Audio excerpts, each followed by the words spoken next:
प्रणाम करते गुरु जी। मेरी तरफ से, मेरे देखने वाले सभी दर्शकों की तरफ से आपके चरणों में दंडवत कोटि कोटि प्रणाम। हरिओम, आशीर्वाद।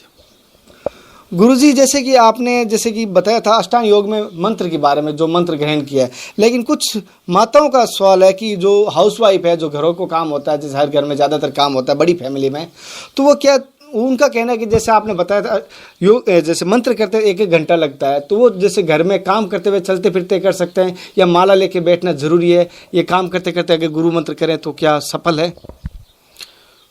देखिए, गुरु मंत्र हर कोई कर सकता है, कभी भी कर सकता है, लेकिन थोड़ा सा आपको इसको समझना है। गुरु मंत्र एक साधना है, इस तरह की साधना है। देखो, जिस तरह ये समझिए कि आप नित्य एक व्यापार करते हो और उससे रोज़ एक कमाई आती है आपके घर, उससे घर का आपका गुजारा चलता है, उसी तरह आप गुरु मंत्र को समझिए, जिसके अंदर आपकी कोई बंदिशें नहीं है। ठीक है ना? बंदिश वाला करेगा तो उसको अनुभूतियाँ ज़्यादा होगी। जितना ज़्यादा बीज मंत्र का जप होता है, उसके शरीर में ओरा फ्लेम बनता है, वो अनुभूतियाँ बहुत ज़्यादा करने लगेगा और वो धीरे धीरे वो खुद ही इंसान सिद्धत्व की तरफ और अग्रसर होने लगेगा। वो खुद ही सिद्ध पुरुष बनने लगेगा। उसको खुद की वाणी में पता चल जाएगा, उसके जीवन में कृत्य को पता चल जाएगा। और एक नॉर्मल कोई गृहिणी है, कोई माता बहन है, वो दिन भर गुरु मंत्र जप करते, वो भी उसके जीवन में काम होंगे। लेकिन कोशिश करते वक्त तो देखो, मैंने क्या बोला, 2 तरह की विधियाँ होती है इसमें। एक तो आप आलस्य के वश होकर नहीं करते कि आधा घंटा बैठा नहीं जाएगा गुरुदेव, ठीक है ना, उसको गलत मानते हैं हम लोग, क्योंकि आपको आलस्य है। और एक आप परिस्थिति ऐसी होगी कि आप किसी तरह आधा घंटा समय नहीं दे सकते। या तो ऐसा होगा कि आधा घंटा बैठेंगे तो कुछ काम निकल है, वो समझ में आता है, या आधा घंटा बैठने से अच्छा है कुछ रेस्ट कर लें, आराम कर लें, तो उसको तो आप गलत मानते हो सकता है। मैंने बोला नहीं कहा सुबह से शाम तक। देखो, कितने भी आपके जीवन में काम हो, लेकिन आपको ईश्वर को पाने की ललक होनी चाहिए। मैं क्या बोलता हूँ, गुरु क्या होता है, आपको हो सकता है बुरा लगे, लेकिन गुरु, जब तक गुरु अच्छी बात नहीं कहेगा, मैं आपकी सुविधा के हिसाब से नहीं ढाल सकता। मैं क्या बोल रहा हूँ, आपको जीवन में चाहिए वो कृत्य करिए। 2 वक्त नहीं तो 1 वक्त करिए। आप 5 बजे उठते तो 4 बजे उठना शुरू कर दीजिए। जीवन में छोटी छोटी चीज़ों को अनुभव करना शुरू कर देंगे आप। कोई इंसान 5 बजे उठता है और आधा घंटा गुरु मंत्र में लगता है 7 माला के अंदर, हाँ, अगर वो 4:30 उठे तो कोई दिक्कत है क्या? कि नहीं है। अगर वो 6 बजे उठता है, 5:30 बजे उठे, उसको कोई दिक्कत है कि नहीं है? अगर 7 बजे उठे तो कोई दिक्कत है कि नहीं? समय है। इंसान सोचे 100 साल की उम्र में आप बोलिए 40% हिस्सा वो सिर्फ सोने में गवाता है। वो जीवन का उसका कोई काम का हिस्सा नहीं।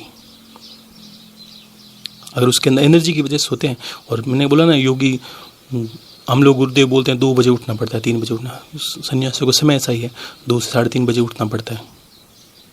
2 बजे के बाद एक ऐसी समय अनुकूल शुरू होता है सन्यासियों के लिए, मंत्र जप के लिए, जब भी ईश्वर की अनुभूति होती है, जब भी हमारी पराकाष्ठ कोई कामना होती है, वो उसमें जाके पूर्ण हो जाती है। उस समय का अलग विधान है। आप गृहस्थ में हैं तो आप ब्रह्म मुहूर्त आपके हिसाब से 4 बजे शुरू होता है, तो आप 5 बजे उठ सकते हैं। आधा घंटे कुछ मत करिए। आप तो देखो क्या होता है, गुरु आपको स्वयं समय देगा, सारी चीज़ों से मुक्त करे, वो समय दिला देगा आपको खुद। वो अपना आप शुरू करेंगे ना, तब आपको पता लगेगा कि ये हमारी हेल्प किस तरह कर रहे हैं गुरुदेव, किस तरह ये बीज मंत्र हमारी हेल्प करता है। आपको लगेगा आप 2 हाथों से नहीं 4 हाथों से काम करने लगे। जो आपके काम 2 घंटे में नहीं होते, वो आधा घंटा में होने लगेंगे। आपको लगेगा बस कोई शक्ति ऐसी आ गई है आपके अंदर, जो आपके हर चीज़ में, हर काम के अंदर आपका सहायता बनती जाती है। तो कोशिश ऐसी करिए, और दिन भर अगर करते हैं तो पूछिए मत, आपको तो मतलब महीना भर में तो सिद्धि होने लगेगी। अगर कोई माता बहन ऐसे पूछती है कि गुरुदेव मैं दिन भर ही करती रहूँ काम, बिल्कुल आप दिन भर करके देखिए। और एक दिन में अगर 24 घंटे आपने मनन करते हैं, शुरू कर दिया, और 21 में जब 24 घंटे करते हैं, अगले दिन एक ही, मान लो 24 घंटा मैंने गुरु मंत्र का ध्यान कर दिया, चिंतन अंतर में गुरुदेव ओम गुम गुरुभ्यो नमः, ओम गुम गुरुभ्यो नमः, और जो भी अगले दिन जैसे ही मंत्र घोटा के शब्द बोल के देखना, किसी को वाणी बोल के देखना, गलत मत बोलना, ध्यान रखना।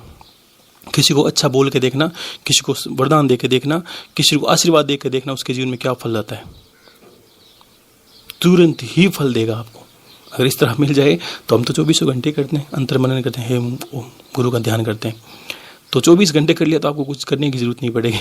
आपके जीवन के सारे कृत्य होने लगेंगे, समय भी मिलेगा। और घर में संस्कार बढ़ने लगेंगे। आपको खुद ही आप किस तरह, अगर एक आप गृहिणी है तो आपकी कोई बेटी होगी, आपकी कोई ननद होगी, आपकी कोई सासू, वो आप गुरु मंत्र की वजह से आप सोचो कि किस तरह चमत्कारित हो गया, वो सारी आपके हेल्प करने शुरू कर देगी।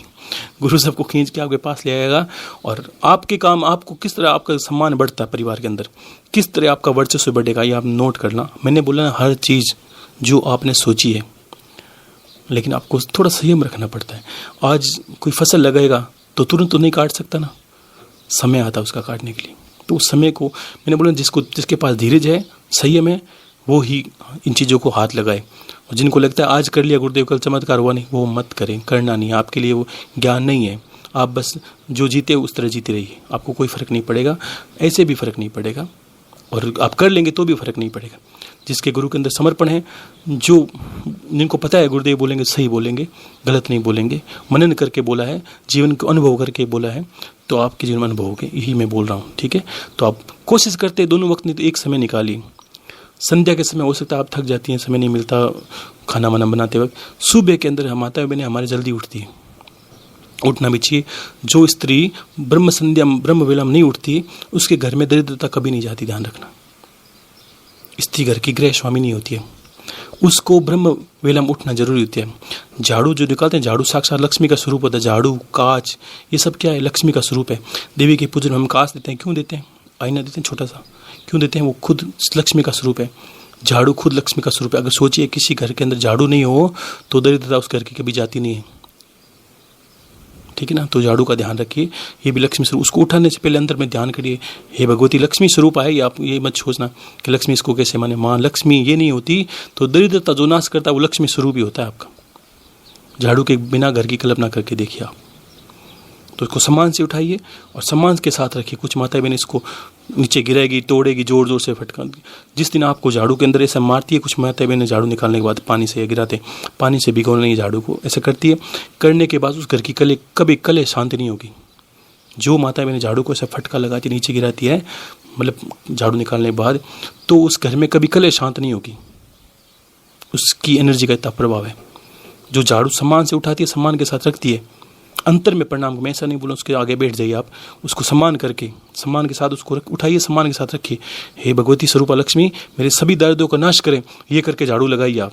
तो सोचिए आप लक्ष्मी किस तरह आएगी। आपने सम्मान ही करना नहीं सीखा, आप सिर्फ उस मूर्ति पे बने पड़े हो। जो मूर्ति आपको दिखे, देवी बैठी है ऐसे मुद्रा में, पैसे आ रहे हैं, ना कभी आएंगे ना कभी आपको मिलेंगे। जो आ रही है उसको नहीं जानते।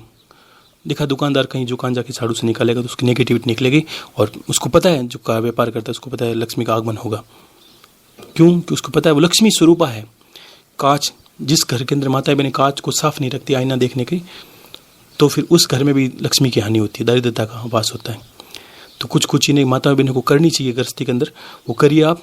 और गुरु मंत्र के लिए समय निकालिए, एक समय जरूर निकालिए आप। ठीक है, बहुत ज़्यादा कामों में बंदिश है आपकी, तो 7 नहीं तो 3 माला करिए। जो अध्यात्म उन्नति कर रहे हैं उनको मैं नहीं बोल रहा हूँ, वो आप 7 माला से कम मत करिए, ठीक है ना। जिनको गुरु परंपरा से चलना है, अच्छा चलना है, और जो माता बहनें स्वरूप बंदिश में है और लगता है बस करना भी है, गुरु के प्रति श्रद्धा भी है उनकी, और समय नहीं मिलता, तो 3 माला तो कम से कम करिए। उससे कम करते तो फिर एहसान मुझ में मत करिए। जैसे कि गुरुजी, एक आपने जैसे बताया था कि मूर्ति घर में हो तो एक अंगूठे से बड़ी नहीं होनी चाहिए। तो जिसके घर में मूर्ति बड़ी है तो माताओं का, उनके भाइयों का कहना है, उनका क्या करें, विसर्जन कर दें या क्या उनको घर में रखें उचित रहेगा, किस प्रकार करें? हाँ, ये अच्छा विषय है, आप समझिए इसको। छोटी मूर्ति होती है ना, छोटी सी अंगूठे जितनी, शास्त्रों में बताया ग्रस्त में अंगूठे के आसपास इतनी सी मूर्ति से बड़ी नहीं होनी चाहिए। इससे बड़ी होती है तो उस मूर्ति के हमें प्राण प्रतिष्ठा करनी पड़ती है, नहीं तो वो मूर्ति नकारात्मकता फैलाती है हमारे घर के अंदर, ठीक है ना। और वो फैलाती है, उससे हमारे घर के दोष पड़ते हैं। और अगर बड़ी रखते हैं, क्यों नहीं रखते बड़ी, इसका कारण भी समझिए। कि बड़ी रखने के बाद हमें प्राण प्रतिष्ठा करनी पड़ती है, पंडितों को बुलाकर पूर्णतः विधि विधान से, जैसे मंदिर में स्थापना करते हैं वैसे ही प्राण प्रतिष्ठा करनी पड़ती है। और प्राण प्रतिष्ठा करने का अर्थ ये होता है कि हम उस मूर्ति को दोनों वक्त पूर्णतः भोग, संध्या, आरती, भजन मंदिर में जैसे होता है वैसा नहीं करते हैं, तो भी हमारे घर में दिव्य प्रकोप होता है। तो दोनों विद्वान से हमें गलत हो गया। तो अंगूठे से छोटी मूर्ति रखते हैं, उसको आप प्राण प्रतिष्ठित करने की जरूरत नहीं है, उसकी पूजन से हमें फल मिलने लगता है। और बड़ी रखेंगे तो आपको मंदिरों की जो चीज़ होगी वो सारी उसको वहाँ करनी पड़ेगी, नहीं करते हैं तो दिक्कत होती है। और खाली रहेगी, प्राण प्रतिष्ठा नहीं करेंगे, हम सिर्फ मैंने बोला ना, आप रूप में मोहित हो चुके हो, कितनी सुंदर मूर्ति बनाई हमारे, ये घर के अंदर अच्छी लगेगी, तो भगवान क्या हो गए, 100 पीस की तरह हो गए। ठीक है ना। आप में श्रद्धा नहीं, बड़े बड़े देखा नहीं, बड़ी बड़ी शिवलिंग कहीं लगे, आपने कभी केदारनाथ शिवलिंग को देखा है? बड़ा सा पत्थर पड़ा है, कोई आकार नहीं, कोई जैसा था वैसे पत्थर सा पड़ा है, लेकिन प्यारे लगते हैं। तो भगवान की श्रद्धा होती है तो वो पत्थर भी प्यारा लगता है। आप रूप के अंदर मत खोइए, इस तरह उठा के मत लाइए कि बड़ी मूर्ति है आपको लगता है तो मंदिर में आपको चढ़ा सकते हैं, मंदिर का दोष नहीं लगेगा। पीपल के अंदर, मैं बार बार बोल दूँ, पीपल के अंदर आपको कोई मूर्ति नहीं रखनी, कोई भगवान की तस्वीर नहीं रखनी, पीपल को स्वच्छ रहनी, वहाँ उस मूर्ति का अपमान ज़्यादा होगा, ध्यान रखना। ठीक है ना। तो इस तरह मत करिए, और आप छोटी रखिए मूर्ति, उसकी आप पूजा पाठ कर सकते हैं घर पर। जैसे कोई वो जो माता जी थे वो लंदन के हैं, और उनके घर में जो दिल्ली से कोई मूर्ति मंगवाई थी वो बड़ी आ गई, और उनको अभी नष्ट करके या कोई विसर्जन करके या मंदिर में, तीनों में से कोई ऑप्शन वो कर सकते हैं, जैसे कि उन्होंने बताया। जैसे गुरुजी आपने अष्टांग योग के 2 अपने कड़ी बताई, बहुत अच्छे, लोगों को बहुत अच्छी पसंद आ रही है, बराबर हमारे लगे रहे। तीसरी कड़ी में कौन सा कदम रखते हैं, तो कौन सी तरफ आएगा, क्या बताओगे आज? देखो, जिन्होंने यम नियम का पालन शुरू कर दिया है वो ध्यान रखिए। आपको विधि तो बता दी मैंने कि आपको गुरु मंत्र जप करना है 1 वक्त या 2 वक्त, जो ज़्यादा करना, जो जितना ज़्यादा करे उतना ज़्यादा पाएगा। दोनों संध्या करते हो तो 7-7 माला करनी, एक सुबह करते हो तो 7 माला सुबह करे, संध्या करते हो तो 7 माला 1 वक्त करनी, गुरु पूजन करने के बाद। अब फिर आपको आधा घंटा 1 घंटे का मैंने समय बोला था। यम नियम आपको कहा शरीर की शुद्धि करनी है, अंतर से बाहर से, ये यम नियम हो गए। अब आप इसमें तीसरा विषय था आसन। अब देखो, आसन सबके लिए अलग अलग है। जितनी योनियां हैं हमारे संसार में उतने ही प्रकार के आसन हैं। हाँ, ये जरूर पूछा पता है, अब देखा, मयूरासन लगेगा, कुरकुटासन लगेगा, मतलब हर तरह का आसन लगेंगे। क्यों लगेंगे? वास्तव में इतने आसन है हमारी संस्कृति में। अब अलग अलग आसनों का है। अब ये जो आसन है इस तरह योग, हठ योग के अंदर आते हैं, जैसे हमने कोई मुद्रा लगा दी, हमने ऐसी आसन, गोमुख आसन लगा दिया, ये लगा दिया, वो भी कर सकते हैं। लेकिन ये आसनों का ये मत समझिए कि ये आसन को मैं अष्टांग योग से जोड़ रहा हूँ। आपको क्या आसन करना है? एक ऐसा आसन, हर दुनिया में हजारों आसन है, एक ऐसा आसन जो आपको सिद्ध हो, जिसमें आप पूर्णतया सुख से बैठ सकते हैं, कम से कम 1-आधा घंटा, कम से कम 1 घंटा, और आपको कम से कम हिलना पड़े। आपको, हर इंसान के अंदर एक ऐसी मुद्रा होती है जिसके अंदर वो आसानी से बैठ सकता है। जबरदस्ती वाली मुद्रा आप मत करिए जिसमें आप 1 घंटा, फिर आप क्या करेंगे, ध्यान करना शुरू करेंगे या मंत्र जब शुरू करेंगे, आप 2 मिनट ऐसे लगेंगे, ऐसा करेंगे, फिर ऐसे ही लेंगे, फिर ऐसे ही लेंगे। क्यों लेंगे? को आपको अभ्यास नहीं है किस माला के वक्त कौन सा आसन करना है। अडिग, एक ऐसी अवस्था, एक ऐसा आसन जिसमें आप ही बैठ सकते हैं, चाहे वो सुख आसन हो, आपका वजन ज़्यादा है, सुख आसन में बैठ सकते हैं। आपको लगता है कि मैं गोमुख आसन बैठ सकते हैं, आपको लगता है मैं पद्मासन बैठ सकता हूँ, पद्मासन बैठिए।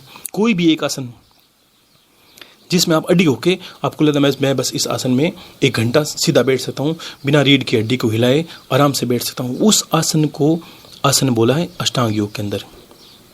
ठीक है ना। तो उस आसन को सिद्ध करिए। वो कैसे सिद्ध होता है कि उस आसन में अगर 1-1 घंटा जो आपको पसंद है, उस आसन में आप धीरे धीरे क्या करिए, 1 घंटा बिना हिले डुले बैठने के अभ्यास आपको करना है। ये नियम तो बाहर ही हो गए। अब आपको शरीर के अंदर की क्रिया करते हैं हम। अब आपको दृढ़ बनाने शुरू करते हैं यहाँ से। अब इसके साथ साथ बोला है व्यायाम। आसन में भी व्यायाम जोड़ सकते हैं। व्यायाम क्या है? हमारे शरीर को सुडौल बनाएं। किसी तरह शरीर सुरक्षित होना बहुत जरूरी है। इसलिए ऋषि मुनि हठ योग करते थे, अलग अलग क्रियाएं करते, अलग अलग आसन मुद्रा लगाते, आसन करते थे, क्या कि शरीर सुडौल रहे, ताकि उनको हर प्रतिकूल परिस्थिति में बैठा जा सके।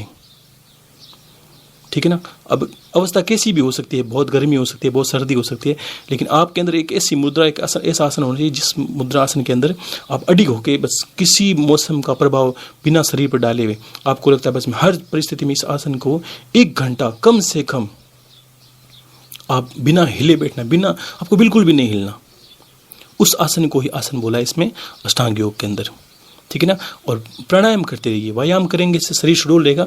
शरीर बलवान लेना जरूरी है क्योंकि बीमारियां शरीर को घेर लेती है बार बार। ठीक है ना। तो ये आसन बहुत संक्षिप्त में समझिए आज बात को, कि आप एक ऐसी मुद्रा चयन करिए या ऐसी आसन चयन करिए जिसमें आप 1 घंटा से ज़्यादा बैठ सकते हैं। 1 घंटा कम से कम बैठना आपको। तो शुरुआत करने से आपको क्या होता है, 15-20 कभी अभ्यास नहीं, वो इंसान बैठेगा आधा घंटा, फिर उसको लगेगा मुझे पैर चेंज करना है, हाथ चेंज करने हैं, तो उसको वो एनर्जी का जो फील्ड है वो मतलब महसूस नहीं होगा। जब हम पूर्णतः नहीं हिलते हैं तब हमारा शरीर एक लेवल पर, हमारे मन भटकना बंद हो जाएगा, धीरे धीरे एकाग्र होने लगते हैं हम बिना हिले डुले, और एनर्जी को महसूस करेंगे। हिलते हैं तो वाइब्रेशन की वजह से एनर्जी हिल जाती है, तो फिर हमें उस ऑरे को महसूस नहीं कर सकते, चाहे वो ईश्वर है चाहे कोई भी। हम अपने अंदर के भाव को भी नहीं महसूस कर सकते। हमें अंदर की आवाज़ें सुननी है, धीरे धीरे हम अंदर की ओर गति करते हैं। हमारे अंदर क्या चल रहा है वो हमें पता नहीं चलेगा जब तक हम एक अडिग आसन पर कुछ समय 1 घंटा कम से कम नहीं बैठेंगे। क्योंकि आधा घंटा नया इंसान होता है साधक, जो आधा घंटा बैठेगा तो सिर्फ उसको यही लगेगा, जैसे मैं आँख बंद कर बैठूंगा मुझे क्या लगेगा, बाहर कुछ चल रहा है, बाहर आवाज़ आ रही है, बाहर गाड़ी जा रही है, उसका मन बार बार विचार करता रहेगा। तो धीरे धीरे आधे घंटे के बाद वो विचार कम होते जाएंगे। आधे घंटे के बाद उसको नींद भी नहीं आएगी, लेकिन ऐसी अवस्था में धीरे धीरे जाने लगेगा, उसको लगेगा शांति से अनुभव लगेगी। और फिर उसको पूरे शरीर से हटके मस्तिष्क पे आना है, सारे शरीर को भूल जाना धीरे धीरे। वो एक आसन के अंदर स्वतः हो जाए। आपको करना कुछ नहीं है, ये नहीं करना कि मैं भूलने की क्रिया करनी नहीं। आपको एक ऐसे आसन का चयन करना है जिसमें आप कम से कम 1 घंटा और ज़्यादा जितनी आपकी अवस्था हो बैठ सके, जिसमें आपको बिल्कुल दर्द नहीं हो, बिल्कुल महसूस नहीं हो कि इस आसन में कैसी भी मुद्रा हो सकती है। वो आप कुर्सी पर भी बैठ सकते हैं, कोई ज़्यादा वजन नहीं है, लेकिन बैठना आपको बिना हिले डुले है, ध्यान रखना, ठीक है ना। और कुछ माताएं बहनें ध्यान का अनुभव करना चाहती तो अपनी मतलब कोई चौकी बनी हो वहाँ पर भी बैठ सकती है अच्छे से, कोई दिक्कत, इसमें कोई दोष नहीं है। लेकिन ऐसी अवस्था बैठनी है जहाँ आप 1 घंटा कम से कम बिना हिले डुले बैठ सकती है, ठीक है ना। तो ये इसका आसन का चैप्टर कंप्लीट होता है आपका। तो आप आसन पर भी धीरे धीरे आइए, यम नियम को पालन कर लिया, अब आसन पे करिए। आगे मैं आपको प्राणायाम के बारे में बताऊंगा, लेकिन अभ्यास करना शुरू से रोज़ कर दीजिए। यम नियम में तो कुछ करना नहीं है, आपको सिर्फ बाहरी विषयों को छोड़ना है, अपने कृत्य को संभालना है कि मुझे ये पसंद नहीं, मैं आज के बाद ये नहीं करने वाला, मुझे ये नहीं खाना, मैं नहीं खाऊंगा, मैं बाहर की चीज़ें कम खाऊंगा, मैं तली फुली चीज़ें कम खाऊंगा, मैं तामसी चीज़ें कम खाऊंगा। आपको शीतल, सात्विक और शांतिपूर्ण जो भोजन मिलता है, जो शीतलता प्रदान करे शरीर में, वही भोजन करना है।